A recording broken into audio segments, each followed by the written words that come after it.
Alô, Rasmaninho, alô, Rasmaninha! Está começando mais um Lezeira Podcast comigo, Márcio Braga, o seu eterno servo da alegria. E aqui nós estamos, senhoras e senhores, levando conteúdos de qualidade e de extrema importância para você reflexionar sobre o futuro de todos nós. Quero agradecer aos nossos patrocinadores, ao Nova Era Super Atacado, o maior atacarejo da região norte.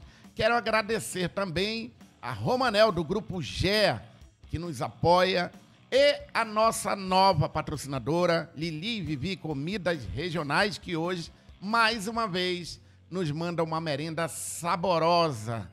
Senhoras e senhores, com vocês, eu tenho a honra de ter aqui no nosso Lezeira Podcast uma liderança indígena muito importante para que a gente possa levar aos 4 cantos do mundo informação a respeito dos povos originários. Com vocês, meu querido amigo Ludimar, que está aqui com a gente. Beleza, Ludimar? Seja bem-vindo, maninho. Tudo tranquilo? Tudo Obrigado. beleza? Tranquilo. Que legal. Ludimar, você é da onde? Qual é? Você veio de uma aldeia que fica aonde? Sim, eu vim da região do Alto Solimões, né, município de Santo Antônio de Sá. Puxa, só um pouquinho aqui o microfone. Isso. Nós somos... minha família toda é do Paraná do Jauari, uma comunidade que é a imagem do lado direito do município. Em 84, meu pai comprou uma casa na cidade e aí a gente foi morar para lá.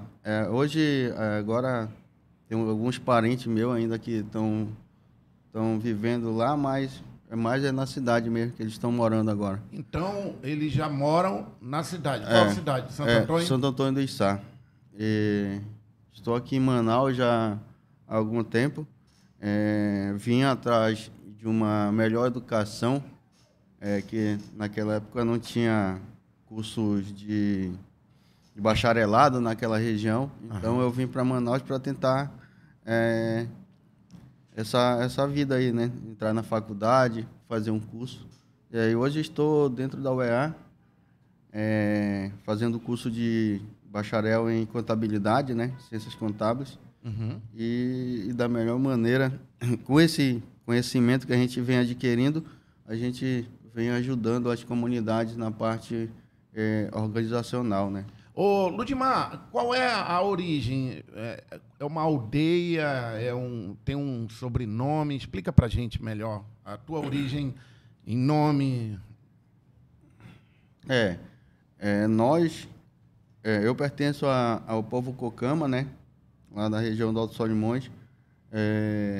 Tem povo Cocama no Alto e no Médio Solimões. E também na parte do Brasil, na parte da Colômbia e do Peru também. Então a Amazônia brasileira, a Amazônia peruana e colombiana reside os povos Cocama lá. Ah, então os povos Cocama, eles ficam localizados ali na Amazônia, como você está falando, do lado do Brasil e do lado peruano. Peruano e colombiano. Mas esses povos, eles se falam, eles se conhecem? Sim. Ou é muito distante um do outro? Não, tem... Hoje, nessa questão até da retomada da linguística do nosso povo, os parentes que vivem no Peru e na Colômbia, eles têm nos ajudado muito nessa reconstrução da língua Cocama. Olha só, antes da gente começar esse bate-papo, eu estava contando para o Ludimar a respeito da importância de ter ele aqui hoje com a gente, porque, além de ser uma liderança indígena, eu venho fazendo essa campanha de a gente olhar mais para dentro da nossa casa, e eu vinha explicando para ele ter o Ludimar hoje aqui com a gente, para você que mora fora do nosso estado, mora fora do nosso país, é muito importante, tanto para mim quanto para todos nós aqui da Amazônia, falar dos povos indígenas, povos originários, que deram origem ao que nós somos hoje. E eu mais uma vez, eu quero agradecer ao Ludimar por estar aqui. Ele é um pouco tímido ali, já dei uma brincada com ele, para ele ficar mais tranquilo, mas quando a gente toca nesse assunto sobre os índios, as pessoas talvez esperavam aqui aquele índio todo cheio de pena, todo caracterizado, né? Ludmar, tu pode falar disso pra gente, que as pessoas ainda têm essa imagem, acham que um índio ia vir fazer uma faculdade aqui em Manaus e ia andar pelado pela rua para ir para a faculdade? Não tem essas falta de informação, vamos dizer assim. Fala pra gente sobre esse processo aí, que ele até me contou, Márcio, eu cheguei aqui, ó, as pessoas esperam, o cara todo caracterizado. Conta aí. Então, Márcio, quando a gente adentra a universidade, né, aí você se identifica como indígena e fala o povo que você pertence, aí pergunta, como assim? O índio não está lá no mato e tal? E aí a gente pode estar em qualquer lugar, né? Inclusive dentro das universidades, fazendo seus cursos de graduação, mestrado, doutorado, independente da maneira que você se vista, né? Que não está infringindo nada, tu anda com uma calça, uma camisa boa também, um tênis. A gente é igual, não tem, no meu ver, não há essa diferença, né? Mas muitas pessoas, quando tem essa concepção, né? Que quando vê um indígena bem vestido, já fala, já não é mais indígena porque ele está usando uma calça, está usando uma camisa. Isso então, na tua opinião, é um preconceito? Sim, é um preconceito. Ainda existe, né? Muitos. E você poderia falar para a gente, você que está aí na frente de 54 povos, é isso? Não, são 54 organizações e comunidades aqui dentro da cidade de Manaus, e são 46 povos. 46 povos diferentes, né? Então, o Ludmar, ele trabalha É uma grande aldeia. É uma grande aldeia mesmo. Manaus é uma grande aldeia. Em Ludmar, como é o nome onde você trabalha? É a Copime. Copime. Coordenação. Abrir pra gente aí. Coordenação dos povos indígenas de Manaus e entorno.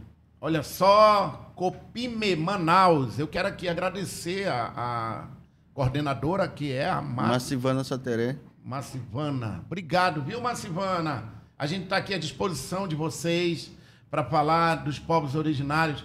E a Copime, o Ludmar trabalha lá, como ele falou, uma grande aldeia, representa diversas organizações. Sobe aí, Richard.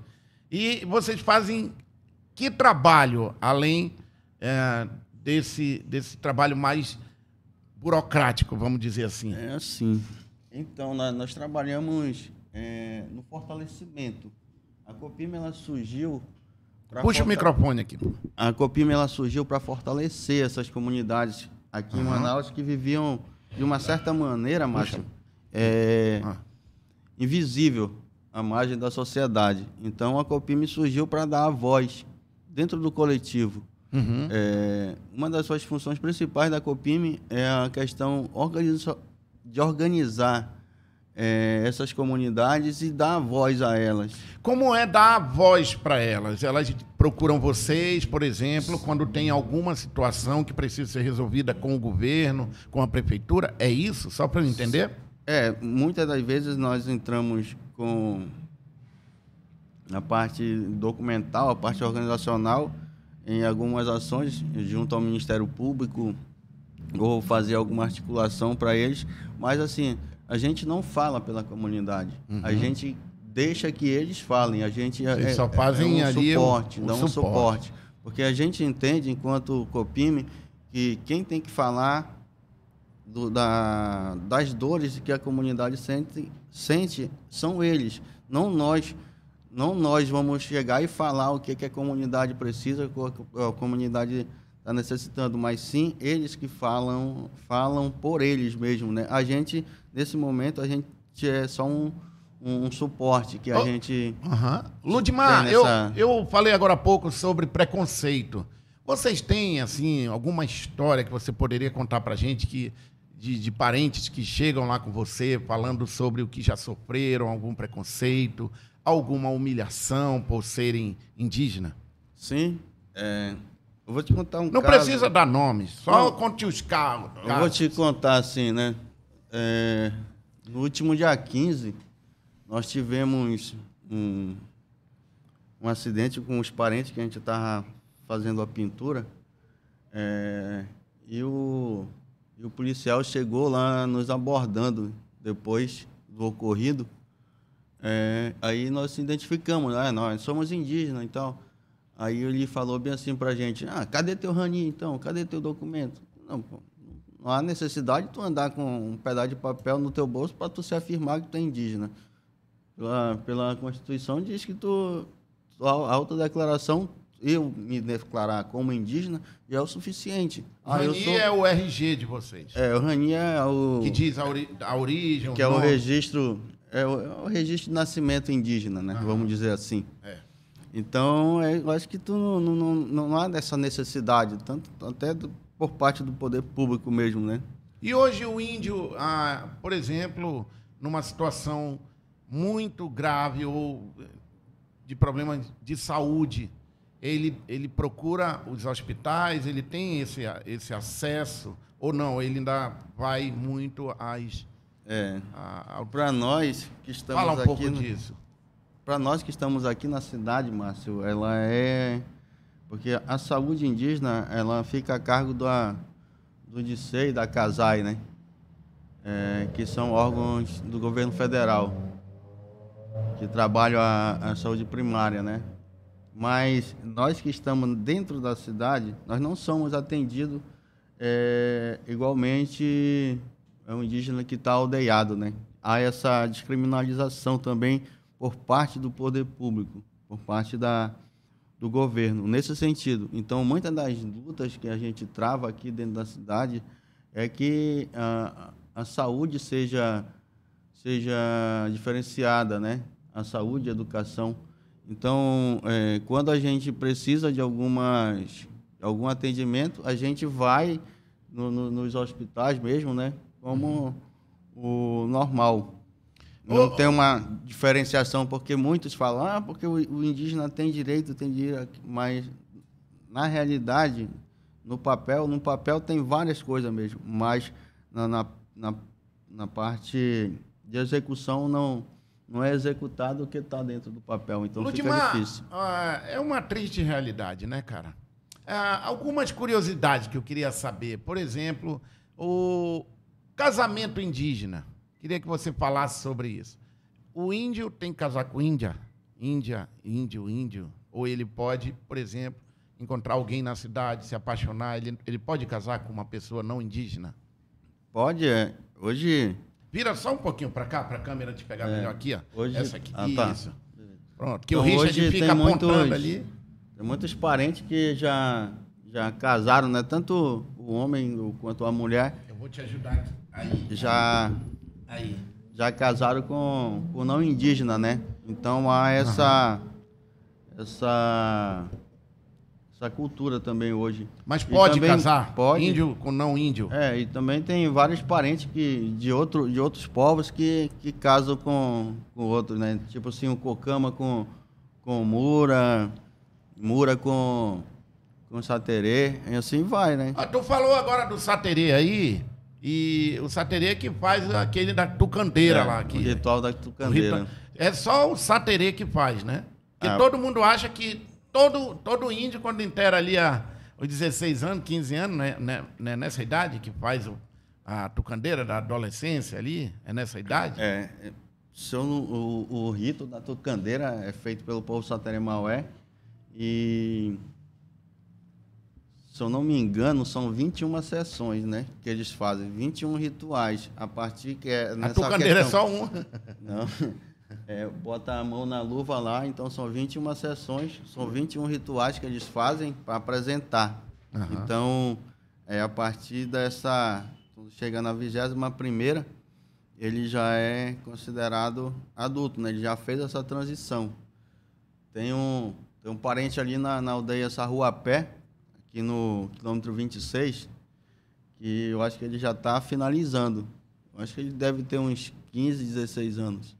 Nossa, cara. Já passou. E é dolorido, né? É muito. A gente presencia essa parte desse ritual, mas assim, para tudo tem uma preparação. Eles, como é cultura deles mesmo, então não é novidade. Não é uma novidade, né? Eu acho que aí é mais dolorido para quem não é daquele povo que não faz a preparação toda, né? Eu já vi outros parentes lá que não é saterei e fazer, e o negócio é meio complicado, né? Para quem não É cruel. É cruel mesmo, para quem não tá vivendo aquilo lá direito, porque tem uma preparação, tem as suas místicas que todo o povo sateré faz. A gente está vivendo aí, vendo na televisão, essa luta dos índios e garimpeiros, né? Esse momento difícil das terras indígenas sendo ali exploradas, tanto por garimpeiros quanto por exploradores de modo geral, vamos dizer assim. Sim. E como é que a Comip, né? Copime, ela dá esse apoio, principalmente aqui na nossa região amazônica, que tem muito isso. Os parentes procuram muito nesse sentido lá? Márcio, assim, enquanto Copime, a gente te dá o suporte para as comunidades, mas aqui nessa questão, mais na parte de exploração de minério, parte ilegal mesmo, né, que os garimpeiros adentram as aldeias, já fica mais a cargo da COIAB. Então, a COIAB que faz essas articulações já todas. Já é uma situação a COIAB, maior. Né? A COIAB é a nossa organização mãe, que a gente chama assim, né? Que ela abrange os 9 estados da Amazônia brasileira, né? Então, aí a Copime, ela é Ela é o quê da FUNAI? É um braço da FUNAI? Não. Não tem nada? A COIAB é uma organização indígena também. Ah, tá. Aí ela representa os povos desses 9 estados da Amazônia brasileira. Qual é a lembrança que tu tem da tua infância? Que todo mundo conta do pai, do avô, que conta história para o índio, para nunca esquecer das suas origens. Tu tem essas lembranças, assim, de avô contando histórias, de pai, de mãe? Tenho, assim, quando minha avó morreu, a mãe da minha mãe, acho que eu tinha 10 anos, eu tenho muita lembrança lá da nossa comunidade mesmo. Porque todo final de semana, fazia chuva, fazia sol, a gente ia para a comunidade. E para nós lá, a questão da alimentação. Vocês estão ouvindo falar no peixe dourado? Já? Eu sou do interior, sou de Tefé. Aí a gente, lá na casa da minha avó, lá o fogão era 24 horas lá, na lenha, né? Tinha negócio de gás mesmo. E tu lembra de histórias que ela contava? E era muito gostoso. Fazia aquele negócio de guisado, de dourado. E era muito legal lá. E, assim, a questão que minha mãe conta, né? Que minha avó, quando ela falava na língua cocama, junto com meus tios, eles não falavam abertamente. Sim, eles falavam fechado, né? Só entre eles. Porque antigamente havia muita discriminação.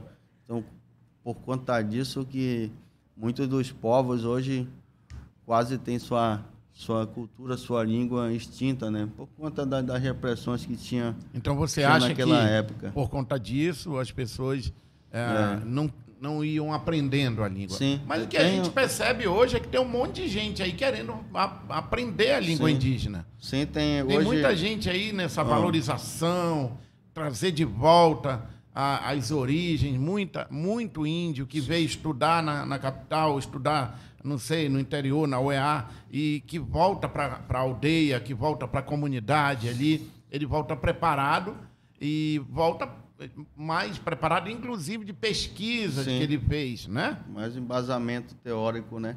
Assim, hoje aqui em Manaus, Márcio, são 26 centros que, final do ano, foi sancionada a lei lá pelo prefeito Davi Almeida, que reconhecia esses centros culturais e a categoria de professor indígena.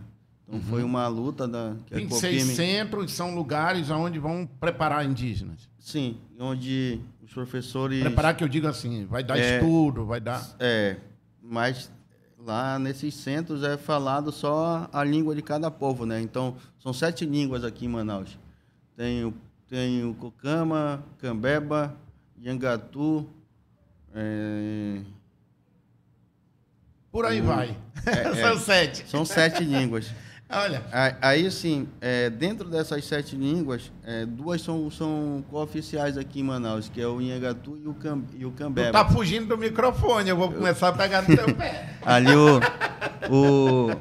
ali nas escolas do Baixo Rio Negro, né? Ali comunidade Terra Preta e comunidade Três Unidos. E é muito importante que tenha esses centros para manter viva a língua, né? E cada centro vai dar aula na sua língua originária, é isso? Tipo assim, eu vou falar aqui do meu povo Cocama, né?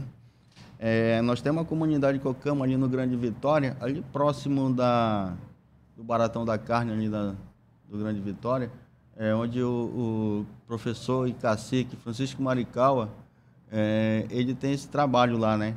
Tem muito da valorização da língua Cocama aqui na cidade de Manaus. O professor Maricaua contribuiu muito, né? E ele dá aula lá. Para esse resgate da língua materna nossa. Então, fica aqui meu agradecimento também ao cacique Maricaua pelo trabalho relevante que ele tem feito nessa questão da nossa memória. Falo enquanto povo Cocama, né? Mas também tem outros professores que têm esses trabalhos aí e de manter viva, de valorizar a cultura materna. E você em casa, você fala a língua Cocama com seus filhos ou fala o caboquês mesmo? Não, assim, a gente... Como é que você mantém acesa essa chama com seu descendente? Sim, eu não tenho um conhecimento vasto, não sou falante fluente da nossa língua, bem que eu queria. Mas, assim, um pouco que eu conheço da nossa língua, a gente vem falando para os meninos em casa também, que já é para ir se acostumando e também não deixar morrer, né? A nossa cultura. Mas... eles estão sempre comigo quando eu posso, levo eles dentro do movimento mesmo, né? A Copime, ela faz as reuniões mensais dela, todo mês ela faz uma reunião dentro de uma comunidade. Então, aí onde acontece que é levado as demandas, daí a gente trabalha em cima dessas demandas mensais. Legal. E eu levo o pessoal lá, o pessoal de casa vai, sempre que pode, vai estar acompanhando, que já para ir aprendendo na prática, o que é movimento. Legal, isso aí é importante, né? A gente vê muito esses movimentos lá em Brasília, né? A gente vê muito aí essa luta dos indígenas em Brasília, querendo melhorias na saúde, querendo melhorias em estruturas, né? Para trabalhar, essas coisas todas aí que a gente já sabe, que a gente vem ouvindo. Mas tem alguma em especial que você sempre ouve, que ouve mais lá nas reivindicações dos parentes? Tem alguma em especial que, nossa, isso aqui sempre acontece? Assim, né? Agora,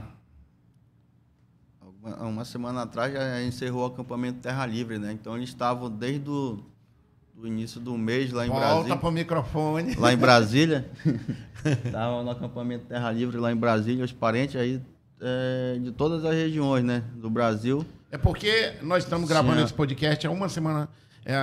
Uma semana não, há uns 4 dias depois do Dia do Índio. Eu queria muito ter convidado aqui o Ludimar e nessa festa. No dia ele estava em festa, todo mundo, e a gente conseguiu trazer o Ludimar hoje. Tentei falar com outros, né, de outros povos para estar aqui com a gente, de outros povos, né? Assim você fala, e não consegui. E hoje o Ludimar está aqui para a gente, como parte até da nossa missão de olhar mais para dentro da nossa casa. A gente está aqui, o Lezeira Podcast, trazendo o Ludimar para falar de uma questão importantíssima que são os povos originários. Então, isso para a gente é muito importante e a gente está aqui aberto a outros que queiram vir falar desse assunto, como o Ludimar. Ele trabalha mais direto ali com a Copime, né, Ludimar? Ele cuida da parte mais ali contábil da Copime, não é isso? A gente está até explorando ele um pouco aqui, querendo saber coisas que nem sempre o Ludimar, porque É um universo muito, né, imenso, rico, muito rico.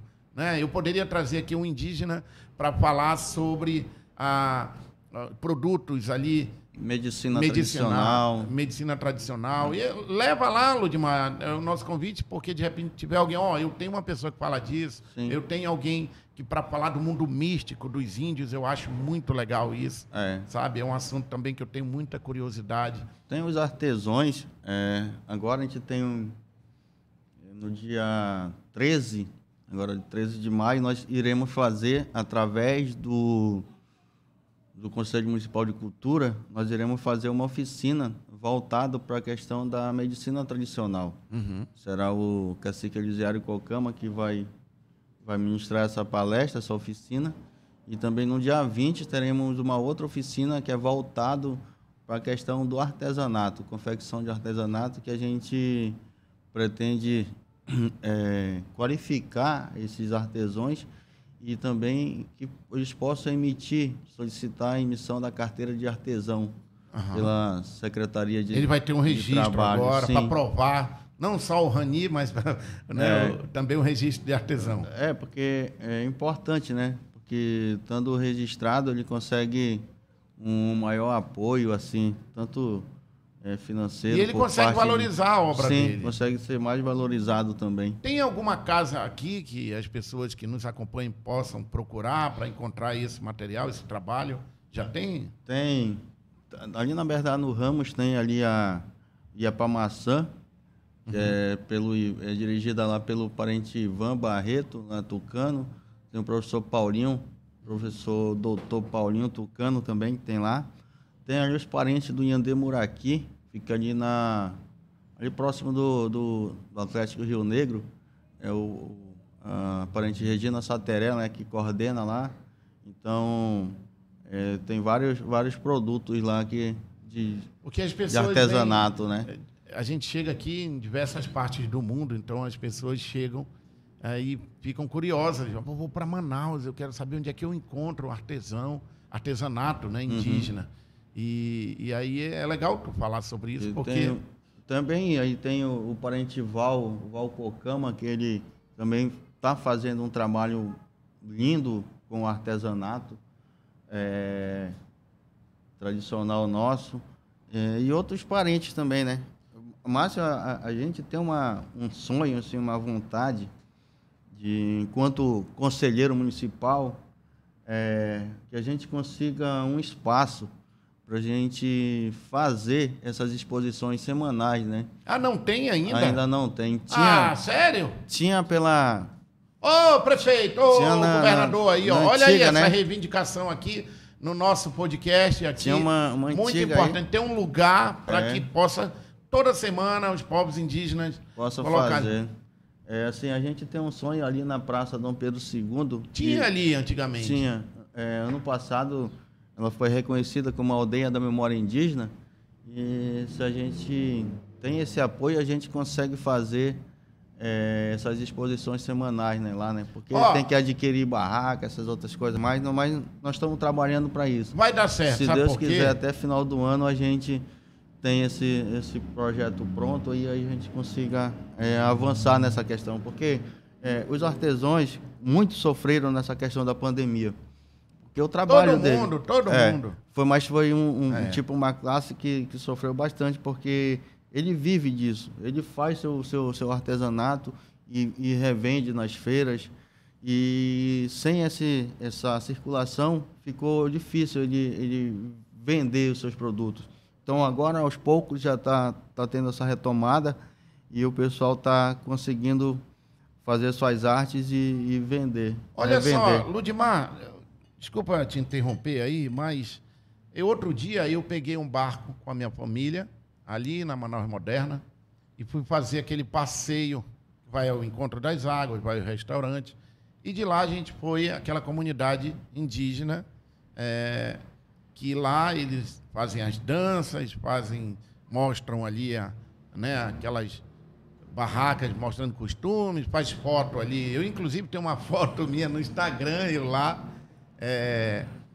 com o cocá, e a gente percebe que ali é muito barco, muita gente, muito turista. E ali eu vejo como ali, o que eu observei, uma bela grana passando ali.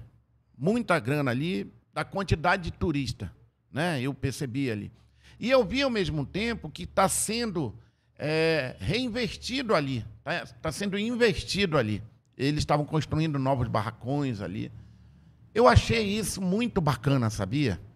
Porque é uma forma muito legal de, primeiro, provar que o turismo dá certo na nossa região e que é a saída para a gente não ficar a vida toda dependendo de Zona Franca.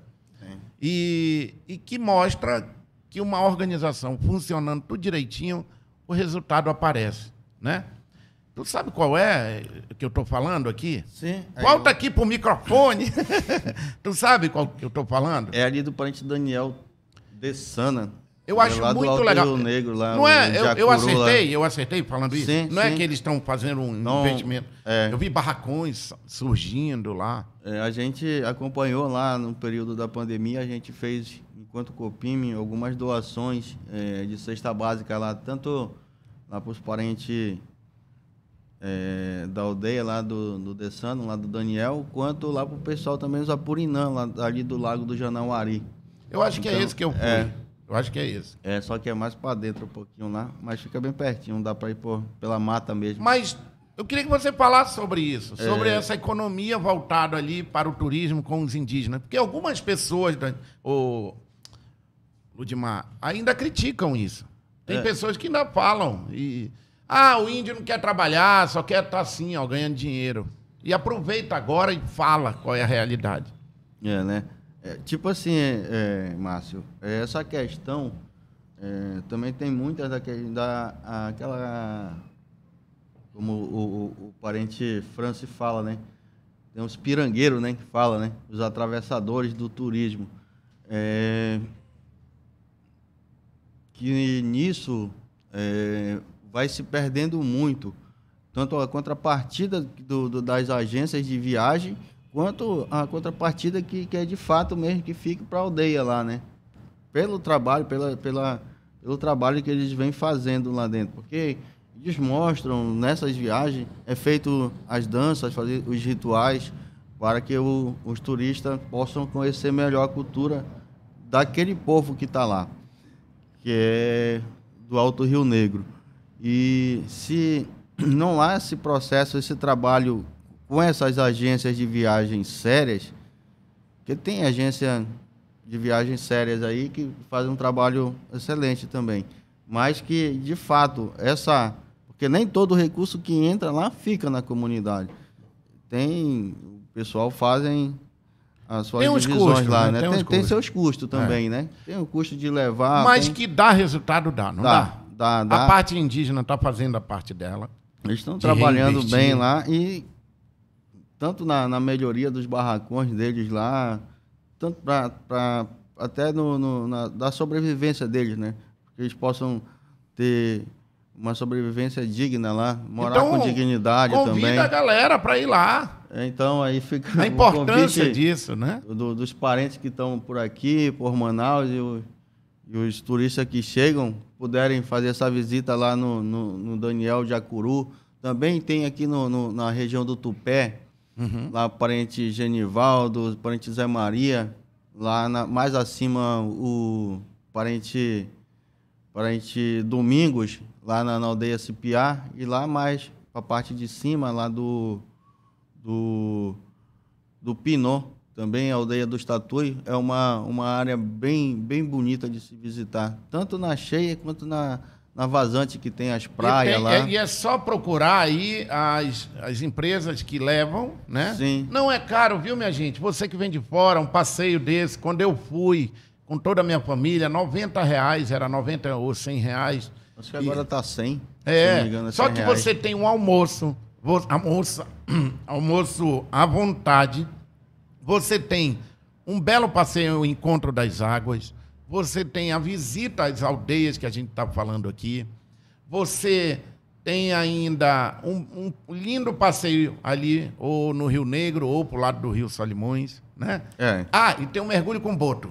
Então eu recomendo muito para você que vem de fora e você que é daqui do Amazonas, faça a sua parte, pega a família no final de semana, vai dar uma volta, faz um passeio diferente, procura ali, os barcos saem ali do porto, então é muito fácil fazer esse passeio.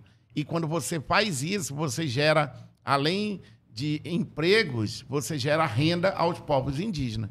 Não é não? Acertei? Falei bonito? Falou. É assim que tem que... Olha só. A economia, a gente chama de economia solidária, né? É verdade. Vai fazendo essa rotatividade e que todos ganham, né?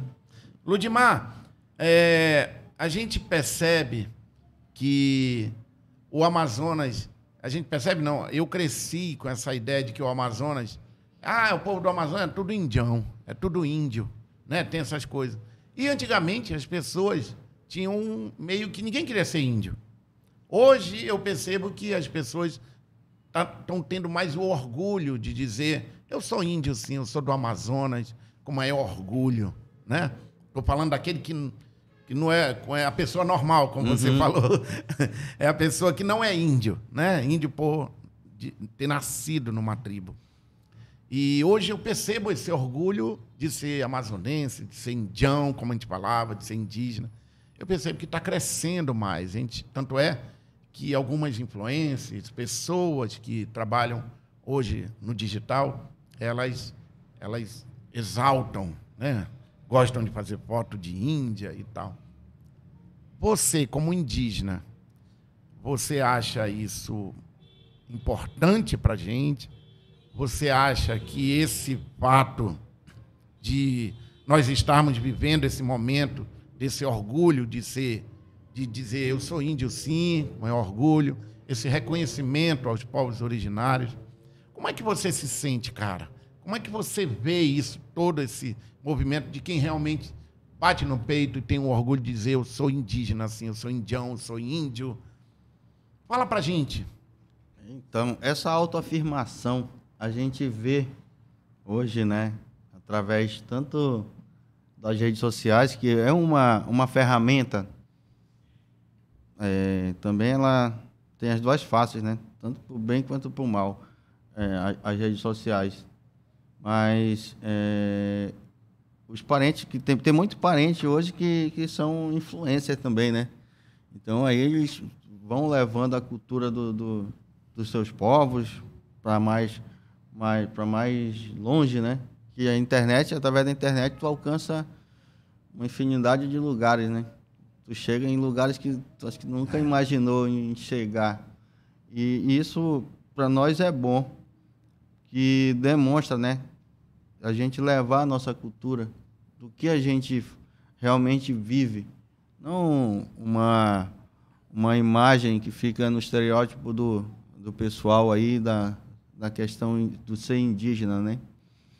E hoje a gente vê muitos parentes mesmo, até os mais novos, né? Essa autoafirmação. Quando a gente tem essas manifestações, os parentes estão lá, estão batendo de frente com o pessoal todinho. E essa autoafirmação hoje tá bem forte, de chegar e dizer, aonde quer que ele esteja, né? Dentro de uma universidade ou em qualquer canto, em falar, eu sou indígena, eu pertenço ao povo tal, eu tenho o maior orgulho em chegar e falar que eu sou Ludimar e sou do povo Cocama. Isso para mim é muito importante. E eu acho que meus filhos também vão crescer com isso, da autoafirmação. E dizer que ela é indígena, mas também ela não é diferente de ninguém. A gente tem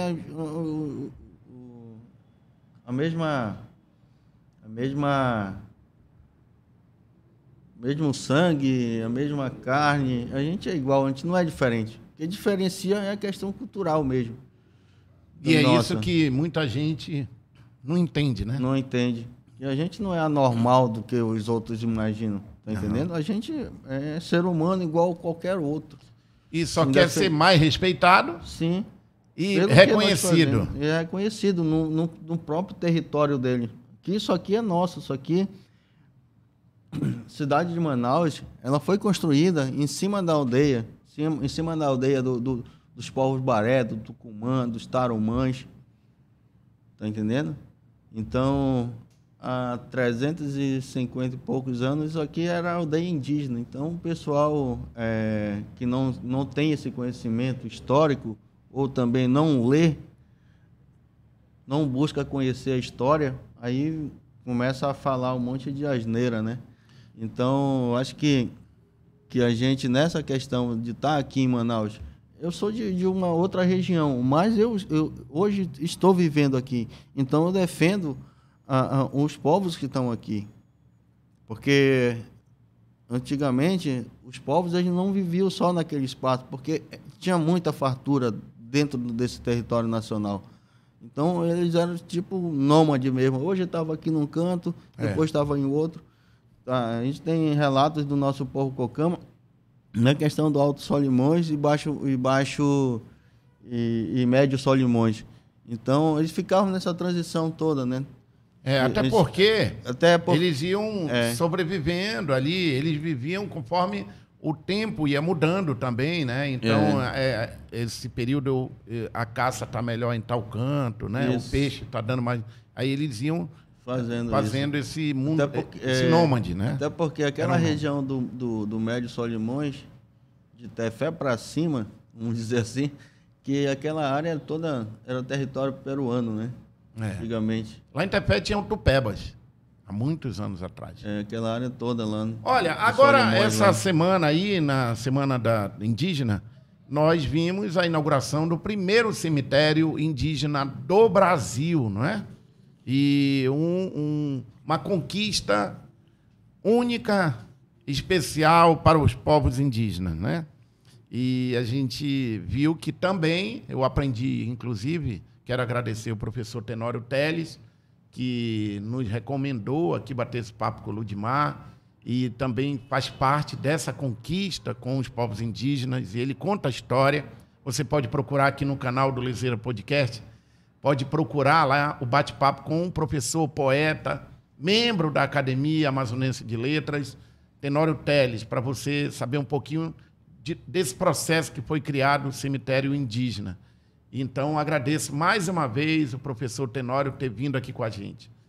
E eu quero ouvir agora de um indígena a importância desse cemitério hoje para os povos originários.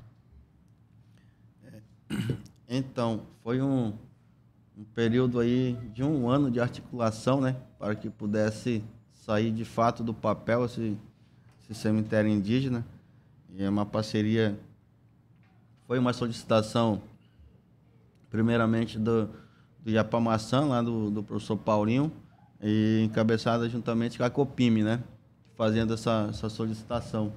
E houve uma grande união entre as secretarias, né, tanto a Manaus CUT e a CEMUSP, e também com o apoio do Conselho Municipal de Cultura, né, que tem lá seu representante, o professor Tenório Teles. Então, houve várias articulações para que pudesse chegar a esse dia 19 de abril, com a inauguração do primeiro cemitério indígena do Brasil. Por conta disso, as artes que foram feitas lá, os grafismos, todos foram feitos por indígenas, né? Tá aí, o Richard está mostrando para a gente. Essa imagem é muito impactante. Isso aí foi feito pela Sheime Cocama e a Thaís e o Francisco. Aí, ó. Isso aí é o Cumã, que representa aí a região do Alto Rio Negro, né? Os povos do Alto Rio Negro. Próximo. Essas imagens daí é são feitos por índios, né? São imagens... Isso aí é o parente Tuniel Mura. Uhum. Que essa imagem aí isso aí a Sheime iniciando o trabalho dela. Então, quem vai ao cemitério indígena ainda encontra essas obras de arte ali. Sim. Aí é o povo Maguta, o povo Ticuna. Uhum. Pô, tá muito bonito, né? Muito legal. Pô, eu tive a oportunidade de estar à frente, coordenando os parentes lá. Uhum. Aí a parente Thaís Cocama. Esse foi um trabalho cansativo, mas também gratificante pelo resultado. E o povo ficou feliz. Os povos indígenas. Para nós, como uma Silvana fala, né? Para dar essa visibilidade, para que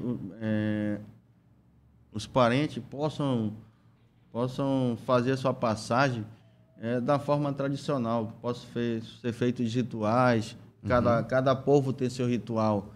Então, chegar num momento desse de morte, ela é bastante complicada. E tu sabe que aqui em Manaus, para tudo que tu queira fazer, gera custo. Tudo tem um custo. E com essa iniciativa, aí são 1.080 gavetas, né? Que, de uma certa maneira, vai ajudar num momento difícil da perda de um ente querido nosso. Isso vai dar, de certa forma, uma tranquilidade. Porque a parte burocrática é complicada. Quem passa para fazer essa questão de sepultamento é mais complicada. E fica nesse sentido, né? Que os parentes consigam fazer os rituais de passagem. Ainda não foi essa parte ainda não foi completa ainda, né? Falta a construção de uma maloca, que vai ser denominada a maloca do rito de passagem, e também tem a maloca da vida, onde vai ter parente lá para expor seus trabalhos, alguma coisa nesse sentido. Antes da gente terminar, eu queria que você falasse para a gente, um índio, quando ele faz uma oração no sentido desse Deus da natureza, ou ele faz uma oração no sentido Deus que é igual, que todo mundo, vamos dizer assim, reza. Explica pra gente, tem uma diferença na hora de fazer uma oração, na hora de falar de Deus, ou na sua concepção, Deus é igual para todos? Deus é igual para todos, mas estou falando no sentido de místico, né? Para muitos, nós, Tupana, né? Que criou o mundo, que é o Deus vivo. E para nós tem muita questão ligada à Mãe Terra, à natureza. Então, em nossas orações, quando fazemos nossas reuniões, toda abertura tem o seu rito, né? Então, tem algum ritual que os parentes fazem todo mês, né? Nessas nossas reuniões, que é para dar proteção. Proteger, tirar... Mas ele faz isso para o Deus Tupã? Deus Tupã. Tupã. Que é o mesmo Deus criado? Ou é só uma visão diferente? Só, como diz o professor Paulinho, né? Na cosmologia, né? Ela é diferente, mas na concepção é um Deus só. É legal, é bom entender isso. Era uma dúvida, né? Eu sei que o Deus é igual para todos, mas na maneira de ver, né? Porque tem gente que vê Deus nas flores, tem gente que vê Deus no céu, tem gente que vê Deus dentro, né? E no final de tudo, final de contas, de tudo, é o mesmo Deus. Não é não? Porque o Deus está em todo canto, né? O ar que nós respiramos é Ele que nos concede. Onde a vida que nós temos hoje não pertence a nós, pertence a Ele. Eu acho que você tem que agradecer, né? Sempre. A força que você agradece, ao poder que a pessoa ou ao amigo, é Deus, né? Olhando para o futuro, antes da gente encerrar esse bate-papo, o que tu pensa a respeito do futuro? Espero que nós, povos indígenas, daqui do estado do Amazonas, possamos ser mais respeitados, ter nossos direitos constitucionais preservados, que de fato mesmo tenha política pública voltada aos povos indígenas, mas de fato mesmo, não uma política, como diz os parentes, tem que ser institucional, não de governo. Ela tem que ser de fato pública mesmo, porque aí entra governo e sai governo, nada muda. Mas assim, Porque tem algumas questões que um governo vem e faz alguma coisa, e o outro tem outro que chega e não faz nada. Porque não é política pública, não é política do Estado mesmo, mas sim de governo. Aí fica essa bagunça que a gente vê por aí. Tá entendendo? Então, acho que no futuro, eu espero que, de fato, os representantes possam legislar mesmo, de fato, não só para os povos indígenas, mas para o povo brasileiro mesmo, e o povo do estado do Amazonas. Que quem sente numa cadeira dessa de governo ou de prefeito tem a responsabilidade com o poder público, tem a responsabilidade financeira com o dinheiro público, que não desvie, porque quando você desvia um dinheiro público, você está matando alguém. Nessa concepção. Porque quando a gente estuda contabilidade, então tudo você... acho que é um curso fascinante, assim, que ele te dá um norte, um conhecimento muito grande nesse sentido dessa questão, tanto da administração pública ou também na questão da administração privada. Ludimar, eu quero te agradecer, cara, por você ter tirado um tempo para vir aqui bater esse papo. Eu quero te agradecer pela força de você, meio tímido ali, mas mesmo assim veio, encarou de estar aqui batendo esse papo. Não é todo mundo que fica de frente para a câmera. E eu até te entendo, a gente conversou, acho legal quando a pessoa... Não, vamos conversar. E ter trazido um pouco dessa tua história. E leve aqui o meu abraço a todos os povos. Eu tenho o maior respeito, amo os povos, a arte dos povos indígenas. Acho que nós deveríamos exaltar mais no sentido de entender que os povos originários são responsáveis pela nossa cidade hoje. Manaus é o que é, né? Por conta dos povos indígenas. A nossa nação amazonense é a origem, né, dos povos da Amazônia, dos povos originários. Quer saber mais? Dá uma estudada, dá uma lida da evolução humana, e eu estou lendo um livro muito legal, recomendo para todo mundo, que é o Sapiens, do Yuval Harari, e ele conta essa parte da evolução do homem aqui na Amazônia, na América Latina, e vocês vão entender. E a gente não está falando aqui de Pedro Álvares Cabral, não, a gente está falando de muito antes disso tudo, que já existia um Brasil formado pelos povos originários, e isso merece muito nosso respeito. Tá bom, mano? Muito obrigado, um abraço a todos os parentes e obrigado por estar aqui comigo. Valeu, viu? Da nossa parte, a gente que agradece também por você estar levando e divulgando essa questão, essa pauta muito importante, que é a pauta indígena. Para nós, esse momento é um momento importante também, na questão de articulações, nesse sentido que a gente trabalha, que a gente possa ter atendido o que o programa espera, né? Acho que, de alguma maneira, embora a gente não tenha muita prática nessa questão de entrevista também é um mundo novo para mim, mas eu espero que tenha... O pessoal que vai assistir tenha gostado, gostem do que a gente tratou aqui. E muito obrigado a todos, né? Vou deixar um muito obrigado na língua do meu povo, Utstrupac. Legal. A todos. Legal. Obrigado, senhoras e senhores. Ludimar. E olha, fala lá pro pessoal que eu tô aqui esperando quem quer vir. Tá bom? Tranquilo. Valeu, galera. Olha só, esse foi mais um Lezeira Podcast comigo, Márcio Braga, hoje com a presença do líder indígena Ludimar. E até o próximo, se Deus quiser. Valeu.